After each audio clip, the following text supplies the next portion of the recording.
දැන් වැටහෙනවා. ඇයිද ඔබ සෝනදණ්ඩ මේ කැඳවුයේ කියා? සෝනදණ්ඩ යනු මහා ප්‍රාඥ පණ්ඩිතයෙක්. ඔහු සහ බුදුන් අතර ශාස්ත්‍රීය හමුවක් මගධ රාජ සභාවේදී පැවැත්වුවේ. ඒ රාජෝපාය තුළ බොහෝ උතුම් පියවරක්. මහා ප්‍රඥ සෝනදණ්ඩතුමන් මේ මුළු මගධ රාජ්‍යම දන්නව පරිවරේ. ඔහු හා සම ශාස්ත්‍ර තාර්කිකයෙකු වෙන කොහෙවත් නැහැ. අවශ්‍ය වන්නේ බුදුන් පැරදවීමයි. ඔහුගේ ප්‍රභාවයෙන් වියකේ. එවිට මගධ ප්‍රජාව නින්දෙන් අවදි වී බුද්ධ ශ්‍රද්ධාව ඉක්මනින් හීන වී යයි. ප්‍රණාම වේවා මහරජුනි. සෝනදණ්ඩතුමන් පැමිණිලා.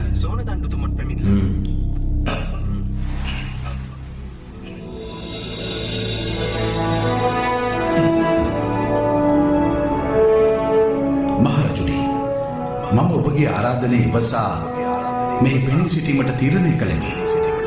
කිනම් කාරණයක විශේෂයක් උදෙසාද මා කැඳවා ප්‍රශ්න ගන්නේ?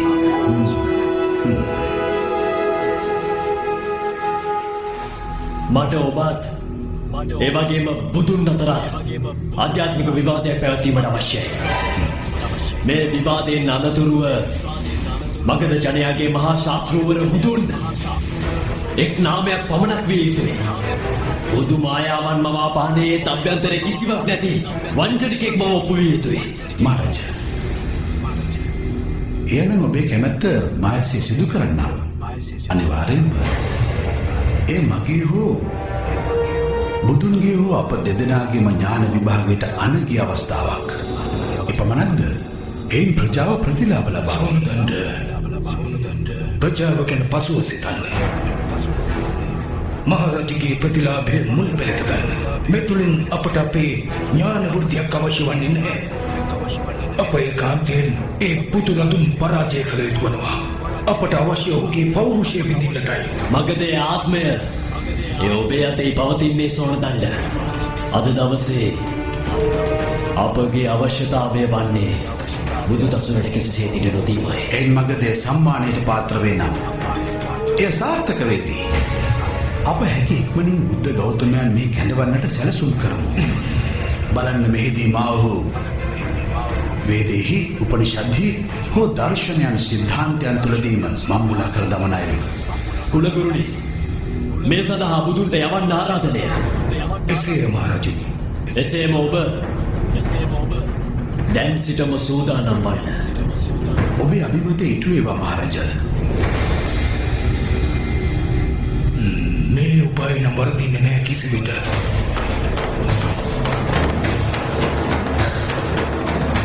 එක්වරක් සෝනදණ්ඩ බුදුන් පරාජය කළ විගස ඉන්පසු සියලු භික්ෂූන් මගධ දේශ සීමාවෙන් එපිටට වහාම පළවා හරිනවා. බුදුරදුනි, අජාසත් ඇරයුම මත මගධයට වඩින්නේද? එකල්හි අප බුදුරජාණන් වහන්සේ පැවසුයේ තමන් වහන්සේ නොවරදවා එහි වඩින බවත්, සෝනදණ්ඩගේ අතිමහත් දැනුම් සම්භාරයත් තමන් වහන්සේගේ ප්‍රත්‍යක්ෂ ඥානයත් එක්ව අතු ගංගා දෙකක එකතුවෙන් මැවෙන මහා ගංගාවක්සේ ආධ්‍යාත්මික පස සරුවනු ඇති බවයි. විමුක්ති මාර්ගය උගත් විද්වතුන්ට විවර විය යුතු බවද උන්වහන්සේ පැවසූසේක. අද නම් මහ විවාදයක්. බලමු කවුරු දිනාවද කියලා. බුදුරදුනි සර්ව ශ්‍රේෂ්ඨයි. නැහැ, සෝනදණ්ඩ ජය ගනීවි. නැහැ. බුදුරදුන්ට ඇත්තේ පවතින දැනුමක්. සෝනදණ්ඩට ඇත්තේ ලිඛිත දැනුමක්. නෑ, මා නම් සිතන්නේ අද සෝනදණ්ඩ අපේ මගධපුරේ අභිමානී වෙවි කියලා. ඔබ හරි. බුදුන් ජය පරාජය ඉදිරියේ කොහොමවත් සැලෙන්නේ නැහැ. මහරජ අජාසත්ත රාජ සභාවට සැපත් වේ.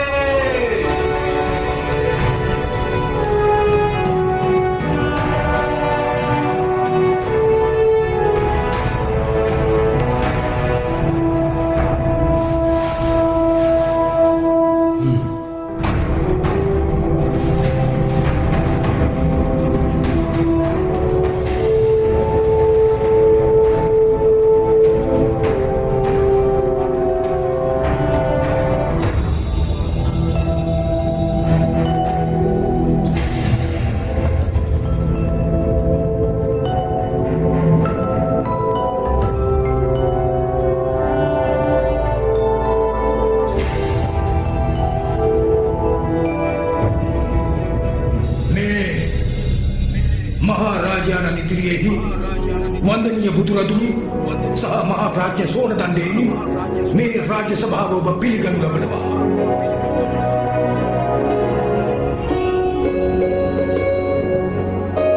ආචාර්ය සෝනදන්නට ආචාර්ය සෝනදන්නට ආචාර්ය සෝනදන්නට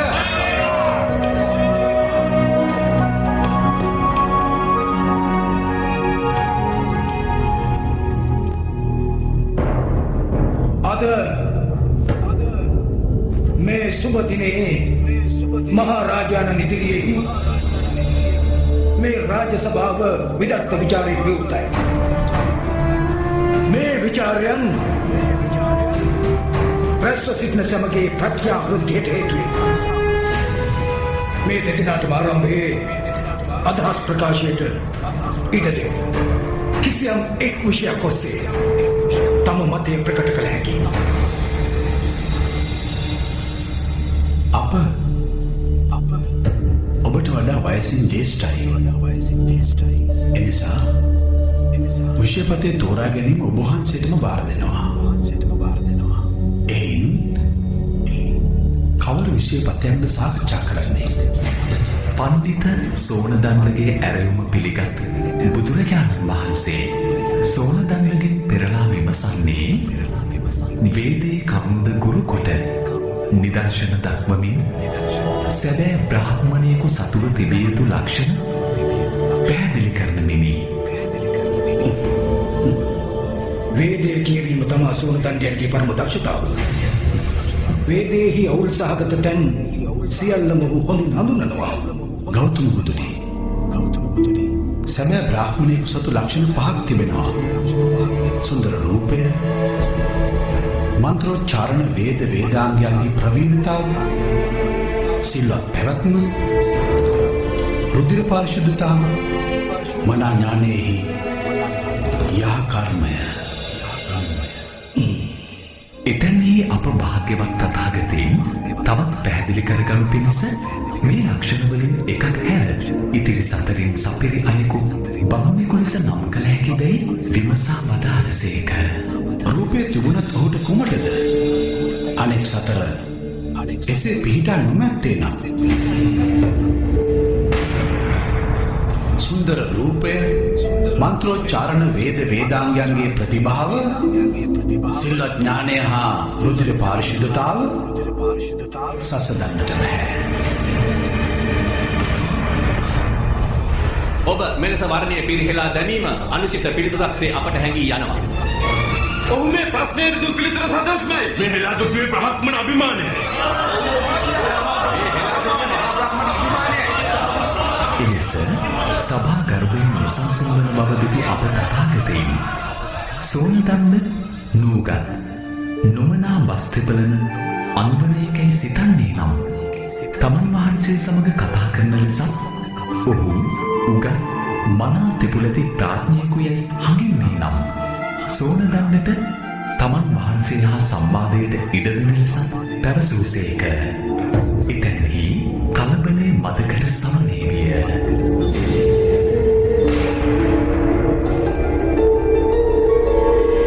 මිතුරනි, මා දැන් ඔබට හඳුන්වා දෙන්නම් මගේ ඥාති බෑණනුවන් වූ අංගක මානවකයා. අංගක රූපයෙන් 99යි. උසස් සමාජයේ කුලයෙන් ගත් කල උත්කෘෂ්ටයි. ඔහුගේ මව්පිය දෙපාර්ශ්වයෙන්ම බලන කල ඇත්තෙන්ම ගෞතම බුදුන් හා නොසමවන්නේ නැහැ. ඒ අතින් බලන විට ඔහුගේ රුධිර පාරිශුද්ධතාව උසස් බව පැහැදිලි. වේදයේ තුල ඔහුගේ දැනුම යන කරුණු තුනම සපිරීලා. ඒවත් ඔහුගේ විචාර ප්‍රතිපාටිය බලන්න. මේ අංගක මදිරාපානය කරනවා, ඝාතනය යෙදෙනවා, බලහත්කාරයෙන් කටයුතු කරනවා, බොරුවේ ගැලිලා චෞර ක්‍රියා වේදෙනවා. ඉතින් නොවන් කවර ගුණ මත බ්‍රාහ්මණයෙකු වන්නේද? එබැවින් මා මිත්‍රයිනි, යහගුණයෙන් පිරි ප්‍රඥාවන්තයාම ප්‍රමුඛ වෙනවා. පූර්ණ බ්‍රාහ්මණ පැවැත්මේලා එය වැදගත් වෙනවා. එවිට භාග්‍යවතුන් ඒ ලක්ෂණ දෙකෙන් වඩා උතුම් කවර ගුණයක් දැයි විමසූහ.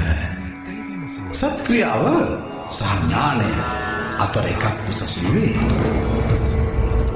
අප එක අතකින් දූෂිත අතත් එක් පයකින් දූෂිත පයත් ශෝධනය කර දමන්නාසේ විතුරණි.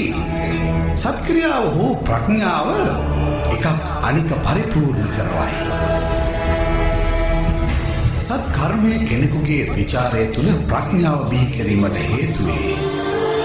ඒ විචාරය තුළ කෙරෙන කර්මයන් මගින් අප ධාර්මිකය බවට පත් කරවයි.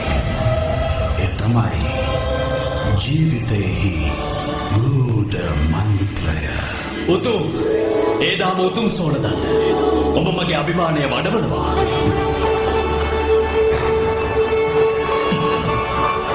බුදුහිමිය මේ ඔබේ අවස්ථාව අපගේ පරම විද්වත් සෝනදණ්ඩගෙන් ඇසිය යුත්තක් ඇතිනම් අසන්න. එකල්හි අප බුදුරජාණන් වහන්සේ සෝනදණ්ඩට පැවසුවේ සීලයෙන් ප්‍රඥාවෙන් සීලයක් පිරිසිදු වන බව තමන් වහන්සේද පවසන බවත්ය.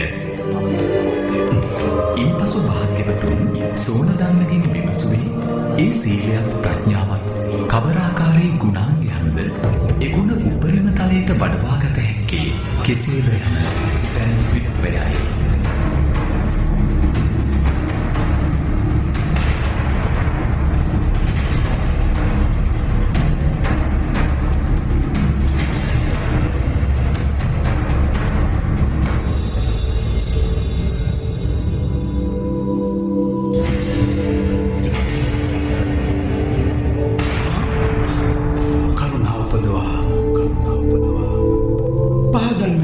මාර්ග නිර්දේශකින් පමණයි. මා එක් සිද්ධාන්තයන්හි පරතර සිටිමි. ඒත් ස්වාමිනී බුද්ධත්වය තුළ ඔබ පරම සත්‍යය ස්පර්ශ කළේය. එබැවින් මහා පුරුෂය පවසන්න අපහට සත්කර්මය හෝ ඥානයේ උච්චතම කෝටිකයට කෙසේ පිවිසී පවතින්නේද කියා. එකල්හි තිලෝගුරු තථාගතයන් සෝනදණ්ඩට පැවසූ දහමනම් සැකෙනින් විසේය. විමුක්තිය නම් තෙබෙතෑරුණු ක්‍රියාවලියක ප්‍රතිඵලයකි. එය සීලය, සමාධිය සහ ප්‍රඥාව නම් වේ. මනා ඇවතුම් පැවතුම් තුළ සීලය විකසිත වේ. එතුළින් පැනනගින සංසුන් සිත සමාධියේ පිහිටුවීමට පහසුය. සමාධියෙහි ඒකාග්‍රවන සිතෙහි ප්‍රඥාව පහළ වේ. එතුළ සත්‍යයා මැඩලන රාග, ද්වේෂ, මෝහ පතලය තුනිමි. අවිද්‍යාව දුරුවී තෘෂ්ණාව බිය කියයි. එතුළ නිර්වාණය, ශාන්තිය සහ පරමානන්දය කරා ළඟාවීමට පුද්ගලයා සමත් වෙයි.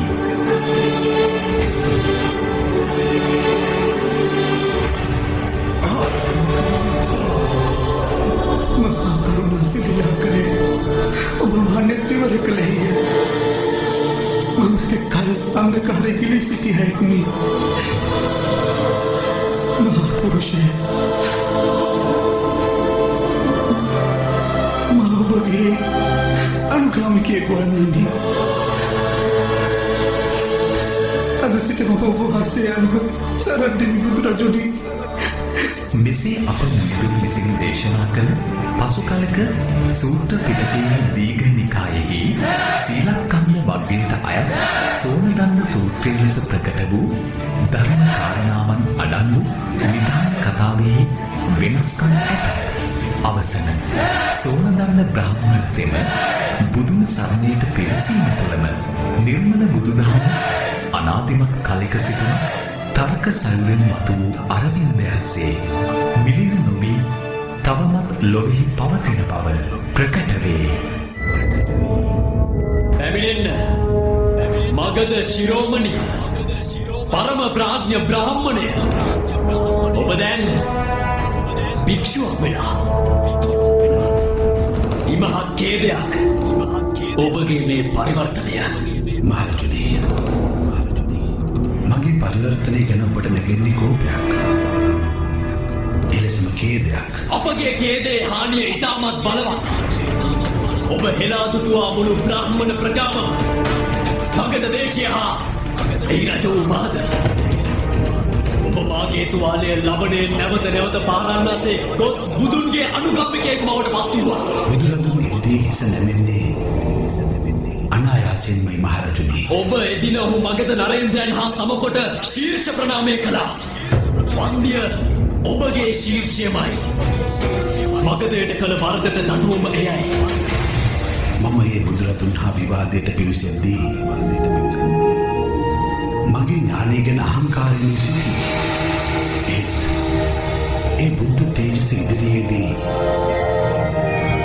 මගේ අහංකාරය නැමති ශීර්ෂ බිම් වැටුණා. මානය නැසුනේ මාගේ. මා ඔබගෙන් වූයේ බුදුන් පරාජය වන අරු දැක බලා ගන්නටයි.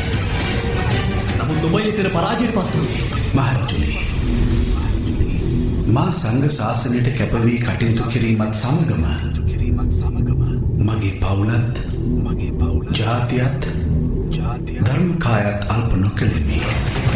ඇත්තෙම මා සංඝ සරණයට පත්වීමේ ඉෂ්ට අරමුණ නම් මහරජුනි, මගේ ජීවිතය තුළ වරක් පරම ධර්මය හා ඇදී ඒ මාර්ගයේම ගමන් කිරීමයි. සුඛය දුක්ඛය කෙලවර ශාන්තිය මාර්ගයයි බව. දුක කෙලවර වේවිද? ඔබ කළ අසත් ක්‍රියාවන්ට දණ්ඩනය මුක්ති නොවිදම? මහරජුනි, ඔබට මෙහිදී උචිතයි සිතන්න කරන්න. සාගර ජලයෙන් මේ ගර්භයම මැසුලි නම් පෘථිවිය පාදා ගැනීම විජය ප්‍රාප්තියක් නොවන්නේද? අපගේ තෘෂ්ණා ඕගේද එලෙස වැඩි. මේ මහා සාගරය පරයා පෘථිවිය දිවීමට අපට චේතනාවන් පහළ වේ. පොළොව පතන මනුෂ්‍යයාගේ ලෝභයට සමානව නැගී එන්නේ සාගර දියට ඇති ලෝභයයි. සම විටම ජලයමයි සයුර පතන්නේ. එසේවත් අයෙක් තමන් දිනත් නම් එවැන්නෝ තමයි මහරජුනි බ්‍රහ්ම ලෝකයන්ට දිනන්නේ. ඔබේ ഘോഷාව නවත්තනු. මා ඔබ කැඳවුවේ ධර්මයේ සංකා දුරු කරගන්නට නොවේ. ඔබ ස්වයං ජයග්‍රහණය අදහන හැඩ දුක ජයගන්නට සැරසෙන හැඩ. එසේනම් බලමුද ඔබ දුක්ඛ පරයා විජයලාභයේ දිනනන්ද? ගෙනේනු